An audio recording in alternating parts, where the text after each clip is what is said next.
নমস্কার বন্ধুরা, country food and Sonali's কিচেনের তরফ থেকে তোমাদের সবাইকে জানাই স্বাগত। পুরো ভিডিওটা দেখার জন্য তোমাদের কাছে অনুরোধ রইল। আজকে আমি তোমাদের সাথে শেয়ার করতে চলেছি একদম গ্রাম্য পদ্ধতিতে চিংড়ি মাছ দিয়ে ডুমুরের রেসিপি।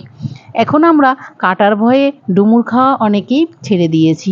তাহলে চলো দেখে নিই কীভাবে তৈরি করলাম আজকের ডুমুরের রেসিপিটা। তার জন্য প্রথমে আমি গোটা ডুমুর নিয়েছি, আর ডুমুরগুলোকে দেখো এইরকমভাবে চিলি চিলি করে কেটে নিয়েছি। মাঝখানের ডুমুরের দানাগুলো ফেলে দিয়েছি, কিছু ডুমুর মাঝখান থেকে ভাগ করে চামচের গোড়াটা দিয়ে আমি দানাগুলো ছাড়িয়ে নিয়েছি।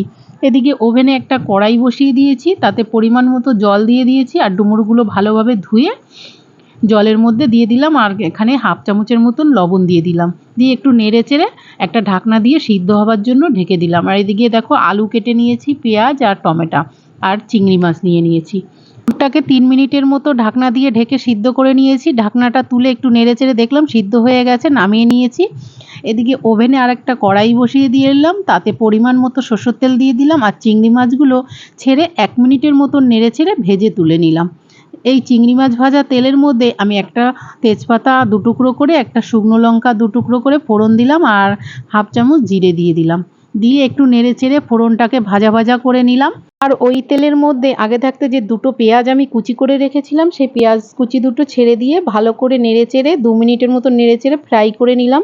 পেঁয়াজটা যখন ভালোভাবে ফ্রাই হয়ে গেছে, যে আলুগুলো কেটে রেখেছিলাম ডুমো ডুমো করে, সেই আলুটাও দিয়ে দিলাম। আলুটা দেওয়ার পরে 1 মিনিট নেড়ে চেড়ে একটু হালকা ফ্রাই করে নেবার পরে তাতে স্বাদ মতন লবণ ও হাফ চামচ হলুদ গুঁড়ো দিয়ে দিলাম। হাফ চামচ হলুদ গুঁড়ো লবণ দেওয়ার পরে আবারও 1 মিনিট নেড়ে চেড়ে নিয়েছি। এবার তাতে 1 চামচ রসুন বাটা দিলাম, দিয়ে একটু নেড়ে চেড়ে রসুনের কাঁচা গন্ধটা যখন চলে গেছে, তখন এক এক করে সব মশলাগুলো দিয়ে দিয়েছি। সব মশলাই হাফ চামচ করে দিয়ে দিয়েছি। আদা, জিরে ও লঙ্কা বাটা, সাথে কাশ্মীরি লঙ্কার গুঁড়ো দিয়ে সব ভালোভাবে কষিয়ে নিয়েছি। যখন দেখলাম মশলাটা একটু পুড়ে পুড়ে যাচ্ছে, একটু জল দিয়ে আবারও সব মশলাটা ভালো করে কষিয়ে নিয়েছি। যখন দেখলাম মশলা থেকে তেল ছেড়ে দিয়েছে, সিদ্ধ করে রাখা ডুমুরটা দিয়ে 3 মিনিটের মতো নেড়ে চেড়ে কষিয়ে নিতে হবে।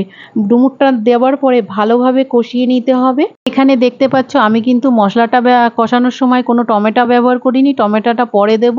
দেখো কষিয়ে নেওয়া হয়ে গেছে, 1 বাটির মতন জল দিয়ে দিলাম।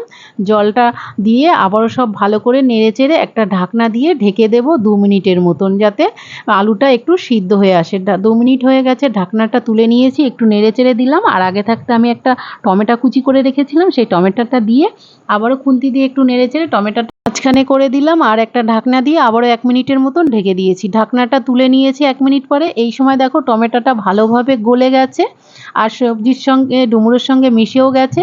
আর যে আগে থাকতে আমি চিংড়ি মাছ ভেজে রেখেছিলাম, সেই চিংড়ি মাছগুলো এবার দিয়ে একটু নেড়ে চেড়ে সব ভালোভাবে মিশিয়ে নিলাম।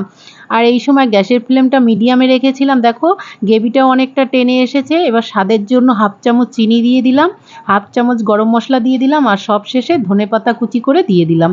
রান্নাটায় বেশি গ্রেভি হবে না, একটু মাখা মাখা টাইপের হবে।